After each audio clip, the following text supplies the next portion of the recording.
We start things out race number 5 on a chilly February afternoon. John Abrial with the call in this 2-turn mile. Box office, there goes SEAL Team 4.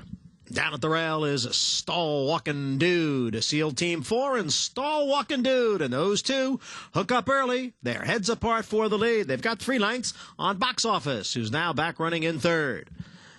Coach Inge is on the outside in 4th. Sasakaya down at the rail in 5th. Finn's Quest is alongside in 6th. The break of 4 to Speeding Comet in 7th. At the back are Lieutenant Shawnee O and Giant Fox. The field heads up the backstretch. SEAL Team 4 and Stall Walking Dude. They are heads apart for the lead as Coach Inge sits just behind in 3rd. Sasakaya is making a 4-wide move on the outside. Box Office is in between, and Finn's Quest is down at the rail. Farther back, it's Speeding Comet, followed by Giant Fox and Lieutenant Shawnee O. The quarter, 23 and 3, the half mile in 47 and 4/5 seconds as they round the far turn. Stall Walking Dude. Coach Inge is right there. On the extreme outside there's Sasakaya. SEAL Team 4 is back running in 4th. Box Office forced to go 6 wide into the stretch. And now there's 3/16 to the wire. Here is Sasakaya on the outside of Coach Inge, Stall Walking Dude down at the rail, and Box Office on the outside. It's Coach Inge who comes away with the lead. Sasakaya in 2nd, then Box Office, Stall Walking Dude, and Finn's Quest. Coach Inge checks in 1st. Sasakaya finished 2nd, and Box Office was 3rd. Well, it's Coach Inge who had to move early down the backstretch, carried Sasakaya out approaching the quarter pole, but was able to kick clear in deep stretch. A nice win to take the 5th. Yeah, and he really did kick on. You know, even though he did carry that horse out, it wasn't as though that was the difference between victory and defeat. He really kicked on when Carmouche got into him, and I think it was just a little bit of race riding. You got to let the boys play a little bit. No, there was no bumping involved. And Coach Inge, another son of, or gelding actually, by Big Brown, and we saw Dartmund by Big Brown. Maybe Big Brown's having a little resurgence. And he's now standing in New York. I'm not sure what he's standing for in 2015. 8,500. Yeah. So you've got a Derby Preakness winner now standing in the Big Apple, and he's starting to pick up some steam. Obviously, Dortmund is his major prize going forward for trader Bob Baffert. But Coach Inge, who's out of a 2-punch mare, has stepped up or Holy Bull mare. Holy Bull mare, right? Yeah, Holy Bull mare. Holy Bull mare. One of your favorite horses. The Grays. But he has stepped up his game for Todd Pletcher. And Todd, although you were out on the West Coast this past weekend, knocked them dead down at Gulfstream and even had 2 winners on Saturday's card. Yeah, it just seems like Todd, wherever they are, Florida, New York, and even at times California, they win, they run good. It's just a well-oiled machine. And nice to see that Big Brown, even though now he's in the state of New York, kind of moving forward again and getting people's attention. It'd be interesting to see if Dortmund goes on and wins the Kentucky Derby, A, if he stays in New York, and B, if his price doesn't go up. He only stands about 20 minutes from my house. Oh, cool. You should pay him a trip. His price will go up, and there's a good chance he'll find himself back in Kentucky. But regardless, let's get on to our second race. It is race number 6. This jump started the final pick 3, just an 8-race card, and we stay 2 turns, and we throw it back to John Abrial. Sailor hustled out of there. Cosmic Coincidence down at the rail, and it is Cosmic Coincidence who has the early lead. Colleen Sailor is racing in 2nd with Fiona's Hero in 3rd. Down at the rail is Abilio. And on the outside is a more 100-acre. Then Tismus and My Adonis, the favorite, will be the early trailer in 7th as the field hits the backstretch. Cosmic Coincidence by a length and a half. Colleen Sailor in 2nd. Fiona's Hero is on the outside, along with more 100-acre. Abilio saving ground down at the rail. Tismus alongside. A break of 4. My Adonis in 7th. My Adonis about 7 or 8 lengths from the lead. The quarter went in 23 and 4. Cosmic Coincidence setting that pace, leading here 3/4 of a length. Colleen Sailor in 2nd. And Fiona's Heroes in between horses. More 100-acre on the outside. Abilio down at the fence. Then Tismus. And My Adonis still the trailer. The half 47 4/5 seconds. It's Cosmic Coincidence narrowly over Colleen Sailor. Fiona's Hero right there on the outside. Now three of them across the track for the lead. Abilio is just in behind along with Tismus. And now My Adonis begins to pick it up as the field comes into the stretch. 3/4 in 1, 12 4. Cosmic Coincidence. Abilio is looking to squeeze through down at the rail. And here's My Adonis on the outside. My Adonis sweeps by them all. Tismus moves into second, then Cosmic Coincidence, Abilio, and Fiona's Hero. It is My Adonis. Late challenge there from Tismus. My Adonis and Tismus were heads apart at the end. They bet early, they bet often, and Chip Dutra, well, he's now 5 for 10 during this winter meet here at Aqueduct Big, and he's the winning trainer, My Adonis, who looked like he might pour it on, but Tismus, oh man, what a tussle late. Yeah, My Adonis roared by like he was going to open up 3-4 lengths, and then the 7, Tismus jumped back in and fought him and stretched him through the final yards. Maybe it was a little bit of Tismus kind of pulling up, waiting on horses, and then when he had the company, he kind of got re-engaged. Vinny Scuderi's doing a good job at picking out horses in the claim box with Chip training. Now, Chip was around here 2008, 2009, 2010, a 4-year gap from running horses in 2010. He came back over the summer in 2014. He's got a very rich and deep lineage in this game, being a Dutrow and a family that can train, all of them. Well, he certainly has the pedigree to be a horseman. I mean, his dad was incredible. I got to ride a great deal for him. Obviously, his brother's very talented horse trainers. So it's good to see Chip doing well again. I think we should mention, though, a horse out of this race that probably keep an eye on, Abilio, the 3-horse. Kind of moved up inside, and I just don't think he was comfortable inside. He had room, but he kind of hung in there. I think you see this horse with an outside run next time be a lot better. And we'll see his trainer, Rudy Rodriguez, in action, along with the crew that dances a lot of dances, and they'll be battling for $69,000. It's the Wednesday feature here at the Big A on a chilly February afternoon, so stay tuned.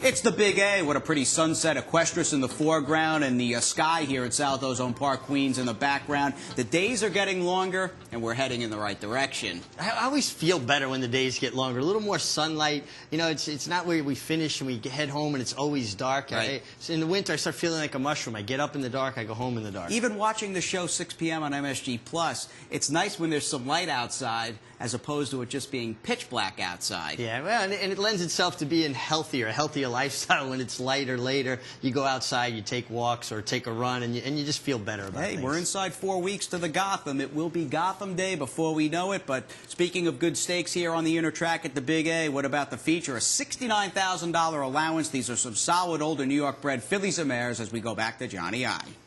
Royal Suspicion and Storied Lady strike out for the early lead. Hot Rendezvous is down at the rail. Maka's in between horses with Mr. Point on the outside and Lady Grace Note, the early trailer, in 6th. It's Storied Lady in front here. Storied Lady by 3/4 of a length over long shot Royal Suspicion as they head for the backstretch. Storied Lady on top here. Royal Suspicion presses that pace. It's a length and a half, 2 lengths. To Hot Rendezvous is down at the rail. Maka's in between horses and missed the point on the outside. Then a break of 4 to Lady Grace Note. As the field continues up the backstretch, it's a battle up front. Storied Lady and Royal Suspicion. Nothing between them. They've got 2.5 lengths on Mr. Point and Maka. Those two races a team 3rd and 4th. Hot Rendezvous is 5th, and Lady Grace Note at the back. The quarter, 25 seconds. The half mile in 49 seconds. Now they begin the run around the far turn. Storied Lady at the rail. Royal Suspicion on the outside continues to keep up the pressure here. Storied Lady and Royal Suspicion. And Mr. Point is just in behind in 3rd. Hot Rendezvous now up to 4th. Maka has tailed off Lady Grace Note. The field now comes into the stretch. Storied Lady, Royal Suspicion, Mr. Point on the outside. 3 of them across the track as they come down for the 8th pole. Royal Suspicion not giving up here, putting in a huge effort. Storied Lady towards the rail. It's Royal Suspicion in front, then Storied Lady and Mr. Point. They come for the wire. Royal Suspicion at 27-1. On a card dominated by favorites and winning second choices, well, here comes Royal Suspicion at over $56. Blinkers on in career start 46. Yeah, blinkers on and a really good, strong ride from Kendrick Carmouche. And 2 starts ago when he rode her, he got the most out of her that day, albeit easier company. Kind of interesting when we watch the ISO there. You can see Kendrick, no gloves on. I like when a guy is so hungry that he rides without gloves in the wintertime. You know, you want that good feel of the reins and the whip. And usually, you only see apprentices do that or really young riders. Here's a guy who's been winning a lot of races for a long time, and he just shows how committed he is to doing well here. Well, he won the 2 biggest races on today's card. The 5th with Coach Inge, purse of $67K, got the $69,000, or at least the winner's share of that, taking the featured 7th race. How big an afternoon is it for a guy who was just 1 for about 30 going into Wednesday's program? Well, I'm sure he'd been getting frustrated. You know, the wins just weren't coming the way he's used to winning, but it wasn't because of lack of ability on his part. It's just got to get on the right horses, and I think this will go a long way for his confidence in showing people he does belong here, because he's the kind of rider that would fit in very well here. Let's see those short prices. We check out the remainder of what happened here on this Wednesday afternoon with Johnny I calling. In fact, let's pick up the action for races 1, 2, 3, 4, and 8. At the rail as the field comes into the stretch, the half in 48 3/5 seconds. It's Astron and Keep Me Grounded, and the 2 of them are heads apart for the lead as they pass the 8th pole. Keep Me Grounded now gets clear. Keep Me Grounded by a length and a half, and Keep Me Grounded will win first time out under Cornelio Velasquez. Astron was second. Farther back, Norman's Hero and Swing Dixie. Now in third. Into the stretch. Lady Luciano in front by 3.5 lengths. Prize Taker is second. Lady Luciano, with 1/8 of a mile to the finish, has the lead. Prize Taker continues to gain on the outside. The lead's now 2.5 lengths. Lady Luciano in front now by 2. Prize Taker all out in second. They come for the wire. Lady Luciano holds on after the stumbling start. Lady Luciano recovers and wins over Prize Taker. Big break. Back to Is She Hot? The rail. Saconnet Point on the outside. Warm Hearts in front. Saconnet Point is all out in second. 5 lengths to Confessor, then Dixie Jam and Dance for Joe. As they come through the stretch now, it's Warm Heart on the inside and Saconnet Point on the outside. They've been 1-2 since the start. Now a 16th to the finish. Warm Heart holding off Saconnet Point. Warm Heart, Saconnet Point. Here's the wire. Photo finish at the end. Looked like Warm Heart got her nose to the wire first, but we'll wait for the photo. Gray continues to battle on down towards the rail. Williams, Lucky Gray, and Annie Walker. Annie Walker in front. Williams, Lucky Gray in second. Then it's Unrepented by Light of Day and Academy Performance. Annie Walker is clear by 3. Unrepented moving up on the outside of Williams Lucky Gray. Annie Walker in front. Unrepented in second. And that's the way it'll be. 1-2 under the wire. Annie Walker, 2.5 lengths. Unrepented was second. Then Williams Lucky Gray and Vital now comes through down towards the rail in 8th.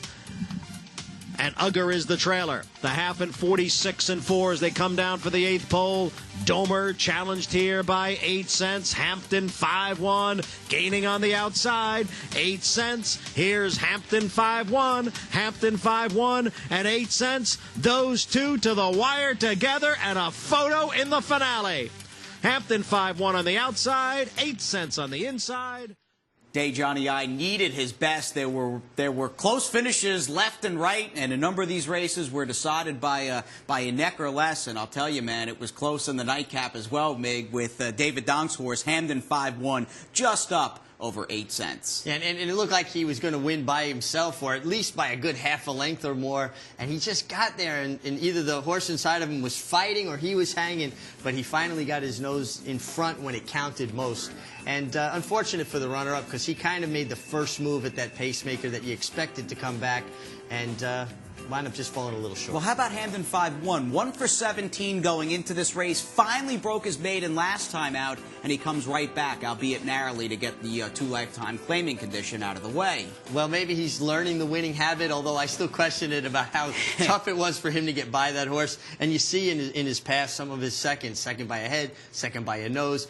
That tells me a horse maybe lacks that killer instinct when he gets there. he's just as content to be next to one of these as he is to beating him. Short field, but a drama-filled Frost Giant New York-bred standout on this Wednesday afternoon at Aqueduct. We'll get you back to race number 2. Lady Luciano, a bad stumble, nice ride, and she was able to overcome everything to get the money in the second for John Toscano. But she stumbled, and she stumbled badly, but stumbled going forward and still got up and was able to keep her position and go on to get the victory. I thought a very gutty performance, very reminiscent of Frost Giant and how gutty he was winning the Suburban, and that's what you get when you breed to a horse like Frost Giant. So not only do I like the sire, I also like the name. I have a son named Luciano, and this is Lady Luciano. And look at this mare. Look at this filly by Frost Giant. Stumbles and had a stumble after that initial fall. Was able to pick herself back up, and I like the ride as well with Ruben Silvera, who just stayed cool, calm, and collected after that. Well, absolutely. And then he was trying not to let her do too much.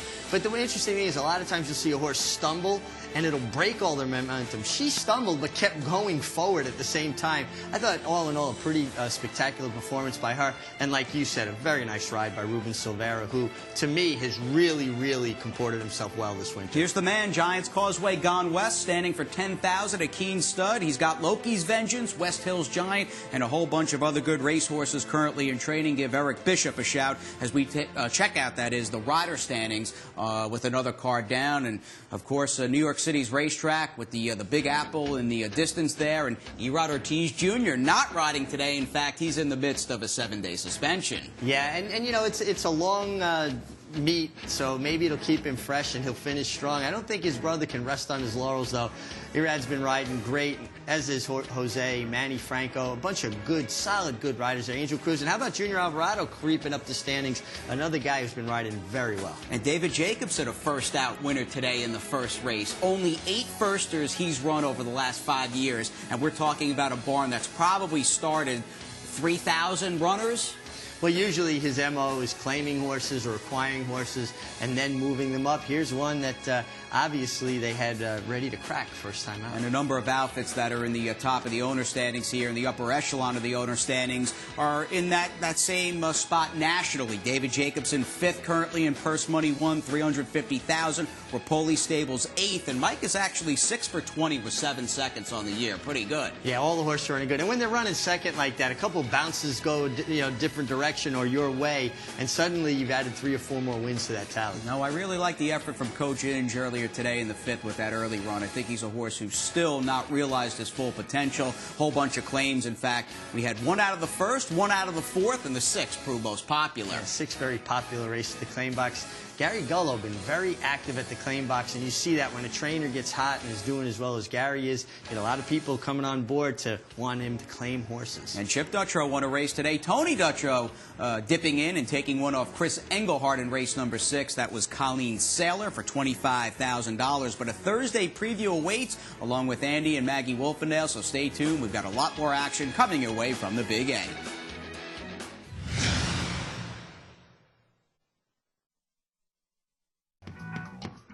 Paddock here at the Big A. Horses making their way out. In fact, for a race earlier on today's program, you see the Grade 1 Silks commemorating some of Aqueduct's biggest winners. And I've always liked to look around the paddock. You go down there, and it's just one great chapter after another. And it jars your memory. You know, there's times you forget things and you see the name or the Silks or the connections, and you go, oh, wow, I remember that Rempson or that Cigar Mile.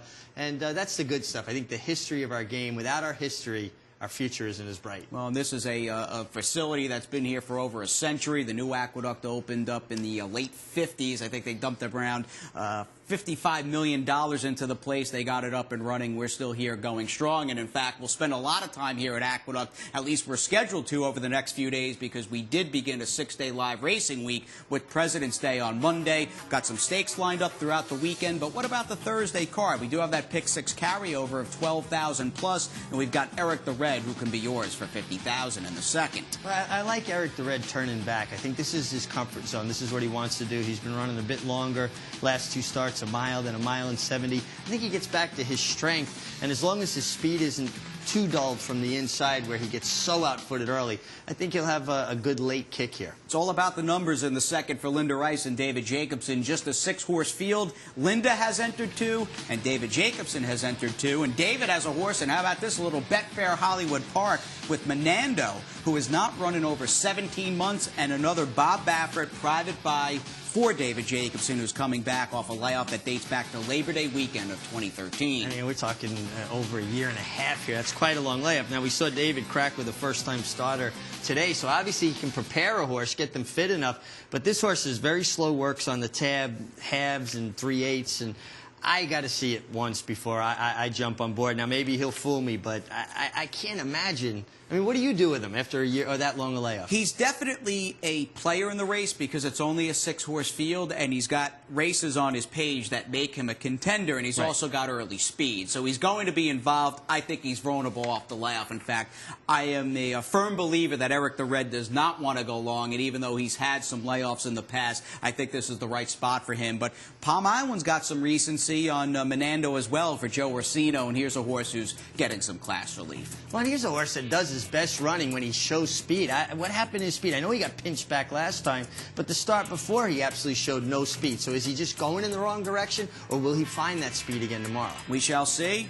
Post number 2 with Israel Rodriguez, who's back off a bit of a suspension here at Aqueduct. That'll be his first full card riding. And then we get on to race number 7. We had the girls today. What about the boys tomorrow? A good group of older New York breds in this 7th race that looks like a stake and feels like a stake. It's an allowance race, and Beauty in the Pulpit ran really well here in the Alex M. Robb New Year's Eve. It's like it's a stake, but not. Right? How about that? But Beauty in the Pulpit ran big here in the Robb, just ran out of real estate a little bit. It'll be interesting to see if he gets enough pace to set it up. I think there's pace in here, so maybe it will set up for that late run. Right, you talk about the pace. Read the byline, who, I mean, when he's on and gets things his own way, he's capable of jaw-dropping efforts, but going 2 turns on the inner, don't think it's his thing. I just don't think he's a 2-turn kind of horse. He runs great at 1 turn. He gets a mile at 1 turn, but 2 turns, he seems to blow up. He's going to have to show me that he can get the 2 turns, but he's going to have a say about the outcome because he's one of your pace players. Yep. I just don't think he's the horse I want going 2 turns. On the rail in this 6-horse cast is the one Awesome Vision, who at times has had a little trouble pairing up solid efforts back-to-back. I think he shows up with one of his better efforts tomorrow with Dylan Davis. What do you like about Awesome Vision? Well, he does get the inside, so he's going to save ground early, and he certainly is going to finish well. And again, he's another one that gets some pace, and you get Saratoga Snacks back with Gary Siaka, and you know, he's run his best races with Gary in charge. Many plot lines on display in tomorrow's featured 7th race, and that is the same thing going with Andy and Maggie, and they're standing by with who to look for. Thanks a lot, guys. I'm going to try to do the impossible. I'm going to try to pick a horse that won't be scratched. The second race on Thursday. I think one of the keys to the second race on Thursday is there's a horse, Menando, who could be favored in there. Certainly going to take money for David Jacobson. It's not that he can't win, but he's coming off a long, long layoff. This is not one of David Jacobson's strong suits. I think he's a reasonable horse to bet against. And the horse I like is the 2 Palm Island for trainer Joe Orsino, who's running first time for a tag, first time in a claiming race. And to me, he looks like the clear controlling speed. So I'm going to try to get Palm Island home. And in keeping with Menando taking money, I think one of the other choices, the one Eric the Red, turning back from a route to a sprint, is a very logical horse. So I'll use Eric the Red in the exacta, the 2 Palm Island for me in the second, in an exacta box with the 1 Eric the Red, as we head out to Maggie. Back down here in the paddock. I have to say I'm a bit jealous because you guys are probably warm and cozy up in the studio, but I'm holding it down for Paddock Insider as we will take a look at tomorrow's card. It's Thursday, and we're going to take a look at race number 7 in here. It is our featured race, an allowance for the New York breds, focusing in on number 2 in here, one of our all-time favorites in Saratoga Snacks. Now, take nothing away from Bill Mott. He is one of my favorite trainers, if not my favorite here on the NYRA circuit, if not all over the country. But Gary Siaka does know Saratoga Snacks. He's done very well with this horse in the past. And 2, getting back to his last 2 efforts, this horse was starting to turn things around, and you could see it with him physically. I've been watching him out on the track in the morning. He's training very, very well, and I think this is the perfect kind of spot for this horse to come back in this mile distance. And he's got CC Lopez aboard, so you got to think that they're going to be gunning from the gate and possibly can control this one from gate to wire. So Saratoga Snacks, your Paddock Insider for tomorrow. Guys? Palm Island, Saratoga Snacks. It's going to be a Thursday to remember with that Pick 6 carryover as well. The buzzer has sounded. For the Mig and myself, thank you for tuning in. We'll see you tomorrow night right here at 6 p.m.